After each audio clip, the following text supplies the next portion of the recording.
numbers 233434813, 695191354, 677333356, or 233477487, 653560196, 677856768. Voilà, tout à l'heure, elle l'a dit, Sandrine Buffalo, 3 personnes sur un plateau de télévision, tous en lunettes. Et maintenant, je vais ajouter 3 personnes sur un plateau de télévision, tous en lunettes et tous vêtus de noir, avec monsieur Emmanuel Changon. Le plan large vous permettra de comprendre cela. Good morning, Mr. Emmanuel. Hello, lady. How are you? I'm fine, thank you. So nice to have you. Beautiful smile this morning. Wow, thank you. And the gentleman. Monsieur Emmanuel Changon, yes, c'est toujours un plaisir de vous recevoir. On a envie de vous recevoir comme ça tout le temps, tout le jour, parce que bien, vous dites des choses assez importantes, édifiantes pour nos téléspectateurs et pour nous qui sommes là en studio. Alors, ce matin, on va parler encore de beauté avec vous. On a pris un sujet qui est assez énorme et costaud dans les instituts de beauté qui sont désormais considérés pour beaucoup de personnes comme des foyers, l'épicentre même du commérage, du congossa, de la calomnie. Simplement peut-être parce que les professionnels n'ont pas su appliquer ce qu'ils ont appris à l'école quand il s'agit de la communication dans un institut de beauté. Oui, effectivement. Bonjour et bonjour pour toutes les personnes qui nous regardent à ce moment. Good morning to all of you. So it's a pleasure to be here. Il faut dire effectivement que cette communication fait partie des soins. Donc, si vous demandez un défrisage ou un soin de visage, et pendant cela, les échanges verbaux et non verbaux qui se passent n'est pas en harmonie avec le soin, vous avez payé un service raté. Donc, vous devez sérieusement regarder qui vous touche et quels sont les mots qui se partagent autour de vous. Ça va jusqu'aux qualités de musique qu'on joue, parce que les paroles qui sont dans certaines des musiques sont vraiment choquantes et vraiment déstabilisantes pour certaines personnes d'une certaine culture de raffinement. Donc, le moment où ça devient plus grave, c'est lorsque le professionnel qui est supposé vous soigner, dans tout aspect, dans tous les éléments de sa présence, commence à communiquer. Je regarde cet exemple. On ne doit pas parler aux clients de notre problème de santé, par exemple. Et je dis souvent, quand je donne cours, que lorsque vous avez un visage froissé, et vous piaffez, et vous avez des postures bizarres, ça appelle à toute personne, être humaine normale, de s'interroger, de s'interroger sur... De s'éloigner même de vous. Voilà, de s'interroger sur pourquoi elle a ou il a cet état d'âme. D'habitude, quand je la regarde, elle n'est pas comme ça. Quand je le regarde, elle n'est pas comme ça. Et cette personne, par rapport à ses propres émotions, des sentiments, de se préoccuper des autres, va vous poser la question, est-ce que vous allez bien? Ça veut dire que vous avez donné un message déjà sur votre état de santé. C'est pour ça qu'on vous pose la question si vous allez bien.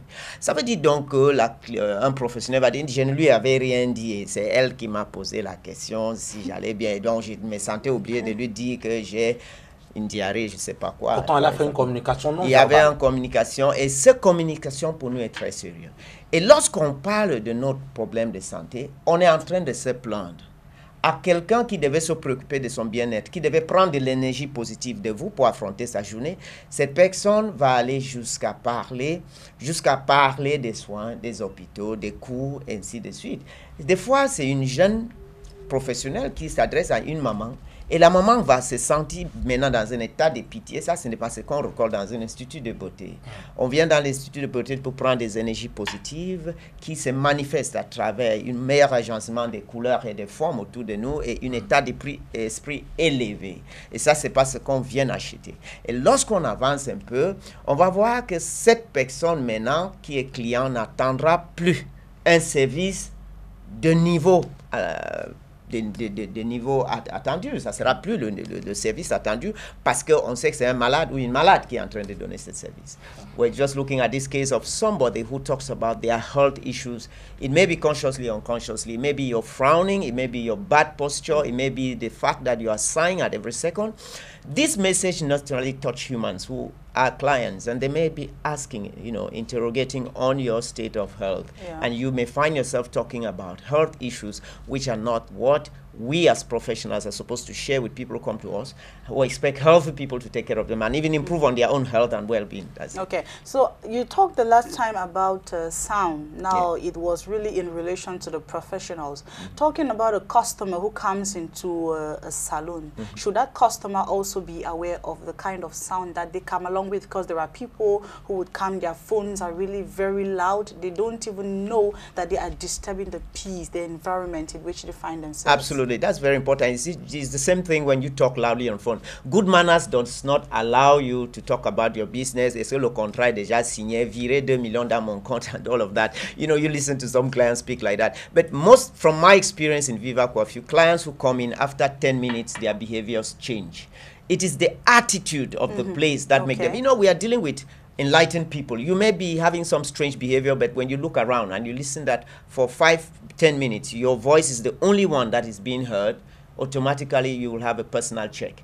And if it doesn't happen for 1 or 2 times, the supervisor should walk over to the client and tell them, please, can you load this? You don't play your own music in the salon. There must be some code of conduct, which everybody, like you don't smoke in a salon. Some salons they do, but you know, it's not like you don't smoke, so you don't speak aloud. There are many ways of polluting the environment without using poor gas or bacteria. You can also pollute with sound. You can pollute with different types of vibrations and attitudes. Okay, Et so je dois dire que c'est quelque chose d'assez palpable du côté de Viva à Coiffure, parce que quand vous entrez directement, vous avez l'impression que vous entrez dans un autre monde, l'attitude et autres. On parle à voix vraiment très basse là-bas.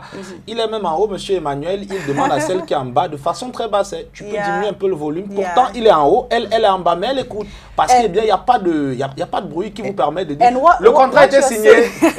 No, in principle, we speak with sign language. Of course, and what you just said about customers who come in and adapt to the environment that you have created is very, very true. Because I'm honored to say this beautiful hair was done by Martha from Viva Coiffure. She made me look all this beautiful. She's a wonderful girl. She's so amazing, nice she's character, very good. humble. I just love you. Good morning, lovely. sweetheart. Yes. And there was a lady there. She said Viva Coiffure has made her to be organized when she comes into Viva Coiffure, and even when she finds herself elsewhere, her phone is always on flight mode. She doesn't want to disturb the peace of anybody around. So you can imagine. That's so amazing. Alors, monsieur Emmanuel Shangon, peut-être pour vous également et pour tous ceux qui nous regardent ce matin, très souvent, il est presque proscrit ou alors interdit et imprudent même d'évoquer souvent 3 sujets en public. Il s'agit des sujets de tribalisme, de politique et de religion. Qu'en est-il également dans les instituts? Dans l'Institut de beauté, je devais traiter toute la liste. On ne parle pas de religion, on ne parle pas de politique et bien sûr, on ne parle pas de tribu parce que le concept de Viva Coiffure, c'est la beauté du corps et de l'esprit. Et c'est ça qu'on enseigne dans Shangon Hair Beauty & Fashion, c'est la méthode Viva Coiffure. Nous sommes une énergie universelle. Dispersés dans des corps différents, avec des cultures différentes, mais lorsqu'on est dans le sens de soin, on touche cette énergie, cette présence, à partir de notre présence. Je vous ai toujours dit qu'on soigne avec l'âme, pas avec les mains. On soigne avec l'âme, pas avec les mains. La méthode Viva Coiffure, Shangon Hair Beauty & Fashion est encore prêt à accueillir tous ceux-là qui voudraient se former. Toujours ouvert, et c'est toujours un plaisir de voir ces nouvelles personnes qui croient que nous avons un avenir pour eux. Et ça se trouve dans rue Benabé, et en face la meublerie, et bien sûr Carrefour Express, la cité des Palmiers. Tous les jours, 7 jours. Bonapriso, c'est Viva Coiffure à la Croissanterie. Et bien sûr, nous avons Viva Bonamoussadi à Eneo Building. Voilà, pour s'occuper. Eneo Building. Yes. Why am I going to Sonam Dokoti? Merci d'être passé, monsieur Emmanuel Shangon.